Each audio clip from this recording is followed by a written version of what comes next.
এই পৃথিবীতে যত মানুষ আছে সব মানুষের গন্তব্য দুই দিকে। কিছু মানুষের গন্তব্য তারা করেছে আল্লাহর জান্নাত,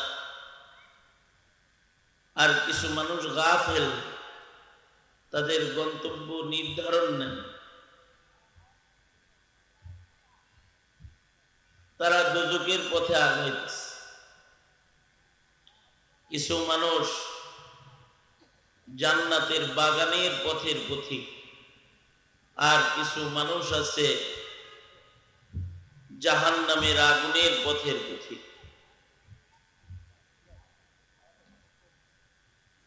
জাহান্নাম নিকৃষ্ট জায়গা, ইন্নাহা সাআত মুস্তাকাররা ওয়া মুকামা। জাহান্নামের ভেতরে আগুন আছে, আযাব আছে, অশান্তি আছে। জাহান্নাম বসবাসের মতো উপযুক্ত জায়গা নয়। পরে লাগলে বলুন। জাহান্নাম বসবাসের উপযুক্ত জায়গা নয়, কষ্টের জায়গা। মুমিনের বসবাসের জন্য আরামদায়ক জায়গা আল্লাহ তাআলা যেটা বানাইছেন এটার নাম হলো জান্নাত। দুনিয়াতেও অশান্তি আছে, জান্নাতে সুখ নাই।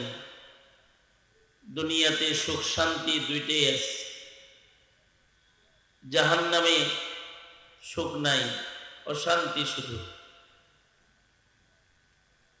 দুনিয়াতে সুখ দুঃখ দুটোটাই আছে, কিন্তু জান্নাতের ভেতরে দুঃখ নাই, শুধু শান্তি আর শান্তি আছে।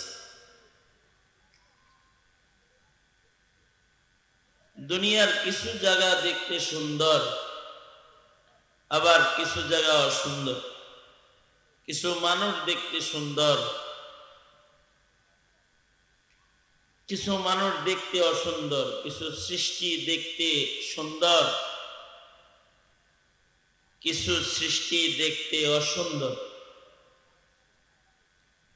জান্নাতের ভেতরে অসৌন্দর্য কোনো কিছু নেই। জান্নাতের ভেতরে মানুষ যা যাবে সব বাবা আদম আলাইহিস সালাতু ওয়াস সালামের মতো সুন্দর ফিগারের সুন্দর সুন্দর মানুষ সব জান্নাতে থাকবে। ও সুন্দর কোনো মানুষ, কালো বেটে খাটো কোনো মানুষ জান্নাতে নেই। জান্নাতে দেওয়ার আগে আল্লাহ তাআলা প্রতিটা বান্দাকে শ্রেষ্ঠ সৌন্দর্য দিয়ে তারপরে জান্নাতের ভেতরে আল্লাহ তাআলা ঢুকায় দেন। জান্নাতের ভেতরে অসুন্দর কোনো চিত্র নাই। জান্নাত সুন্দর। দুনিয়ার সৌন্দর্য আগে ডিজাইন করা যায়, কিন্তু জান্নাতের সৌন্দর্যের কল্পনা ডিজাইন মাথায় আঁকা সম্ভব না।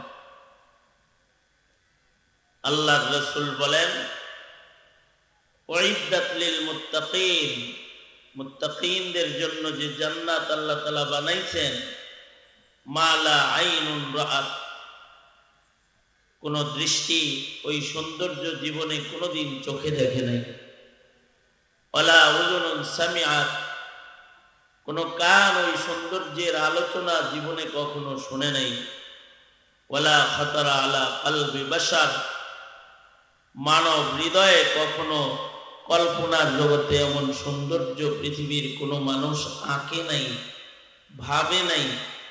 এর চেয়েতেও অনেক উচ্চাঙ্গে শ্রেষ্ঠ সুন্দর করে আল্লাহ তাআলা মুমিনের বসবাসের জায়গা জান্নাতটা বানাইছেন।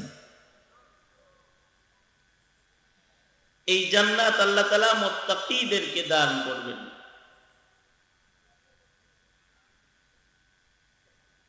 এবং এই জান্নাত আল্লাহ তাআলা দুনিয়াতে যারা মাগফিরাত নিল, এই পাশে কথা কয় কারা রে? এই পাশে কথা কয় কারা? এই পাশে কথা কয় কারা কারা দেখতো?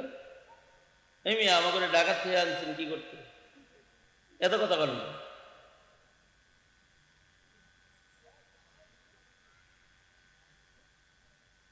এত কথা কন না। এত ব্যস্ত মাহফিল আইছেন তো মিয়া, বাজ্জান মিয়া তামসা করতে মাহফিল আইছেন। ঘুম হারাম করে আরাম হারাম করে এখানে আসছে আপনার পেশাল শুনতে মিয়া, নেপতেলি করতে হয়। কিছু মানুষ এনে আসে রাজনীতি করতে, গল্প করতে, আলাপ করতে। এত তামসা করতে মাহফিলে আসার দরকারটা কি? তামাশা করার জায়গা বাজার, ও পাশেও বাজার আছে, ওখানে যাই বয়ে থাকো।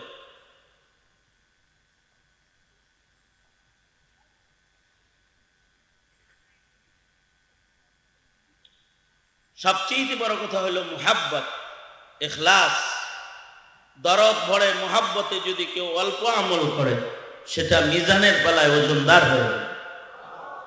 আপনি এনে বয়ে রইলেন, কোনো এর প্রতি কোনো দরদ, আজমত, মুহাব্বত কিচ্ছু নাই, ফায়দা হবে না। আমি যে কথা বলতেছি, আমার কথায় যদি দরদ না থাকে, গুরুত্ব না থাকে, আপনাদের কোনো ফায়দা হবে না। আপনারা যে শুনতেছেন, আপনাদের যদি দরদ, ভক্তি, মোহাব্বত না থাকে, উপকার হবে না। আর যদি দরদ থাকে, খোদাভীতি থাকে, তাহলে অল্প বসে থাকবেন, জিন্দগির সব গুনাহ মাফ হয়ে বাড়ি চলে যাবে। এটাই ইসলাম। বাহরহাল আমাদেরকে আল্লাহ পাকের জান্নাতে পৌঁছতে হবে। গন্তব্য কোথায় বানাইতে হবে?